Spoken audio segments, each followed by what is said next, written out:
What a headshot! What a head! How's it, guys? This is Dayvy, FPL, and welcome back to the Fantasy Premier League video here on my channel. Now in this video, I'll be taking you through my very own team selection for the upcoming Game Week 14.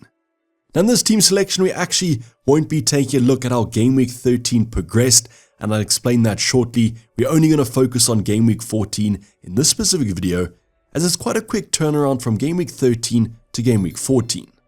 So hopefully you guys are strapped in and ready for this absolute kind of manic and hectic schedule of the Christmas period. Just kind of means more FPL content. So if you guys want to see how my Game Week 4 team is shaping up, as well as my transfer plan heading into the upcoming game week, sit back, relax, and let's get straight into it. Now the first thing I just want to bring to your guys' attention is, as mentioned, no Game Week 13 team review, and that's because I'm actually recording this or pre-recording this before the games have even taken place. Unfortunately, I'm traveling over this weekend, and because the next deadline for Game Week 13 is happening on Tuesday evening, I'm still going to be away during that time. Now don't worry, I'll hopefully be getting a Game Week 14 team review and Game Week 15 team selection coming at you guys next Friday, so make sure that you have bell notifications on for that one to get the updates about my team. I won't be going MIA though, however, always on my Discord server, link in the description, and I'll be posting my team over on Twitter, so make sure that you guys are following me over on X. Now the good thing about my Game Week 14 team review is no kind of matter what happens in Game Week 13, the plan does stay the same, and that's because Game Week 13 either is going to be a free hit week or a triple captain week. I'll explain the difference between my teams, but let's just assume I'm leaning towards the triple captain at this moment, and let's just hope that Erling Haaland absolutely banged it in Game Week 13. If that happens and I use the triple captain, that leaves me with one free transfer and 1.6 left in the bank, and we are planning to do quite a big upgrade either in the defense or the midfield department. Now we'll be going over that transfer plan after this kind of team selection, so let me show you guys what I'm currently dealing with. Now on the bench this week, I just brought him in for Game Week 13. It's going to be Thiago against Arsenal, regrettably benching him, but that's a very tough fixture. And as you guys know, I do have Raya between the sticks. So kind of hoping that Arsenal do keep a clean sheet, and therefore I'm going to be benching Thiago. I guess they could always get a penalty like they have in the previous games. Then I'll be benching Anderson against Man City at home, pretty tough fixture there. He might get DEFCON, but he's probably going to get negative goal points.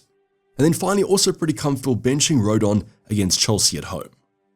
Now I could play Dubravka, but I definitely think that Raya is overall the better defense plus the better fixture, so no complaints about my goalkeeper. Now in the back line, this is why we might be making a defensive upgrade. Don't really want to be starting Michael Keane against Bournemouth when I do own Semenyo, but I just feel like Everton probably will concede fewer goals than Anderson will. Let's just hope for some DEFCON, maybe he concedes 1 or 2, we're looking at a 3-pointer, not the end of the world. Otherwise with Senesi, I also have Ndai in my midfield department, so kind of hoping this is either going to be a 0-0 or have tons of goals in it, but like Michael Keane also does offer that DEFCON threat. So definitely the defense this week isn't looking the best. When you do include Virgil, it's a good fixture, Sunderland at home, but you guys know how that Liverpool defense has been. Definitely regret going from over someone like a Munoz from Crystal Palace. But he's going to be, we're going to keep him for Sunderland at home. It's still a pretty good game. Let's just hope by Game Week 14 that Liverpool defense is looking better. Then it's going to be a big midfield in 5. The fixtures do look okay. We've got Bruno Fernandes against West Ham at home. Could we actually double up on this United attack? And is Bruno Fernandes actually an outside Campsey punt if you guys do want to go there? I mean, West Ham, a team that have conceded a ton of goals. Don't know what happened in Game Week 13 for you Frieders, but maybe Liverpool absolutely scored a bunch of them. We're pretty confident in having Bruno Fernandes for this fixture. Then as mentioned, Semenyo against Everton at home. A little bit of a tougher game here. I'm hoping that Bournemouth get back on the good way of things, as their previous fixtures haven't been too great.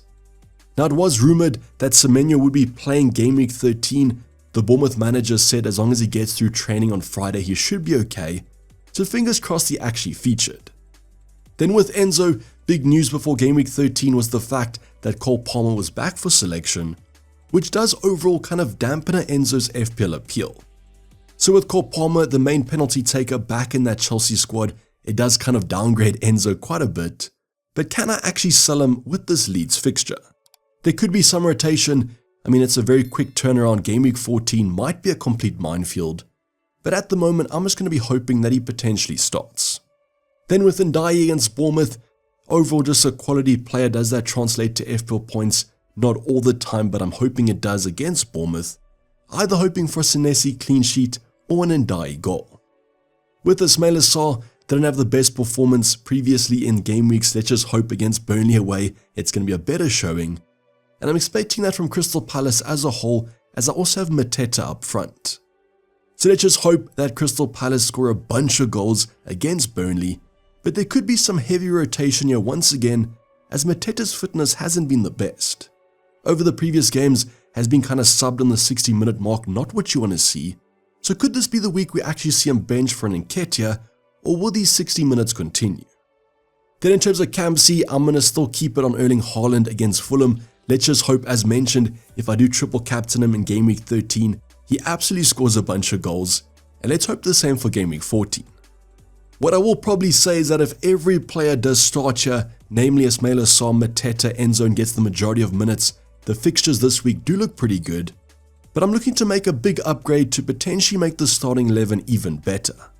Now the one thing I want to say before we go over the transfers is if I did choose to free it in game week 13, there's a slight chance that I do depending on some late injury news. The only change here would probably be Dayvy on the bench, and then I would still have João Pedro. So João Pedro, like Enzo, leads away. That's a pretty good fixture. I wouldn't own Thiago then, so I would be going for a 3-4-3 formation. I just wanted to highlight that as mentioned. As I said, the plan is to triple captain, but it could be to free it. And I would have confirmed that over on Twitter and Discord before the Game Week 13 deadline. You guys can let me know what your thoughts are on the transfer plan. Also, I do apologize as mentioned, I'm pre-recording this. If anything big did happen in Game Week 13, maybe one of these players does turn out injured. Touch wood that doesn't happen, but could always be the case in FPL. I'll address you guys on my Discord server as mentioned, or my Twitter page. But let's go over my planned transfers. But now going on to the transfer plan, and let's first of all just say, if I did choose to free it, the starting 11 would look pretty decent, and therefore I would be rolling the transfer, and that's only going to be the situation if I chose to free it in Game Week 13. I also want to raise another important fact that in Game Week 16 we do get 5 free transfers, and therefore you guys have to use your transfers up from now till then. That could be maybe 2 a week, 1 a week, or you can use all of them in Game Week 15. Just please make sure to use them and better your squads. Now if I did stick to the plan and triple captained, that would mean that Thiago would still be in the squad and the team would have looked like the team that you just saw, and therefore we would have 1.6 million in the bank. Now I spoke about 2 potential upgrades. The first one is defensively, and I want to correct the mistake of not going for Munoz and bring him in for the Burnley fixture. And I'll only do this if I do believe he'll start or isn't suspended. If you guys don't know, Munoz is on 4 yellow cards, 1 off being suspended for 1 fixture. So if that happened in Game Week 13 and he's banned for the Burnley fixture, obviously I won't be going for him. But if he is okay with that Game Week 16 free hit potential in mind, I'll be able to skip the Man City game, and therefore Munoz's fixtures look even better. Now in terms of replacement, it's going to be quite tough between Michael Keane as well as Anderson. At the moment, I just wanted to highlight Keane as potentially he might be subbed out if a Branthwaite returns from injury, that sort of thing. But that is thinking more kind of medium term. There could always be the question of Anderson. If we do choose to sell him, we can always get him back for the free hit in Game Week 16 when he has a good fixture against Burnley. But nevertheless, either of these 2 assets would make way for Munoz, who's a big upgrade. And I think this transfer, if he does start against Burnley, could be quite a great one. Now another transfer that I could actually make, and this one might be a little bit tougher to decide, is going to be a midfielder replacement, and I'm just going to put up Enzo for now. Now I spoke about Cole Palmer kind of returning to the squad. Also from a long-term point of view, the Chelsea fixtures aren't that great, and therefore he could actually be the sell in Game Week 14. Now although Dayvy as well as Sarr do leave to AFCON and we would have to sell them in the future, I do like their fixtures for the short term, but they could also replace Enzo in this transfer. Now the replacement I'm looking at is going to be Cunha from United. Now this is a bit of a spicy one as he's going to be missing Game Week 13 confirmed, and we won't have a United press conference before Game Week 14, and therefore we won't even know if he's actually back fit. Now the United manager did come out and say that Cunha should be okay for the West Ham game, and that's what you want to see. as those two fixtures are simply outstanding. So this transfer would be pretty good. I know with Cunha with Mbumo leaving to AFCON, he will be another nailed option. It's just, can I trust this United attack? So that's why I'm favouring the Munoz transfer, as he is more nailed, the DEFCON thread is still there slightly, and he's playing for a great defence, and probably a bit more reliable than Cunha. But if I choose to make a more attacking transfer, West Ham at home and Wolves are two great fixtures, so this could also be an alternative. So these two transfers, I dare be making one of them for Game Week 14, depending on what I did in Game Week 13 as mentioned. You guys can let me know your thoughts in the comments down below. Once again, I do apologize, but as mentioned, I am away from home and therefore I can't make any videos, but I'll be dropping one on Friday for the upcoming Game Week 15. Let me know how Game Week 13 went for you. Was it a great week? Hopefully it was, especially for us using a chip. But I hope that Game Week 14 is an absolute banger and the green arrows as always are in our favor, and I'll be seeing you guys for the content for Game Week 15 as well as a deadline stream. This is basically a video, guys. Hope you guys did enjoy it. Please don't dislike it and subscribe if you have subscribed yet. As mentioned, content will resume at a live format for Game Week 15, so make sure notifications are on for that one. But for the time being, I'm signing off. It's been Dayvy FPL, and I'm out. Cheers, bye.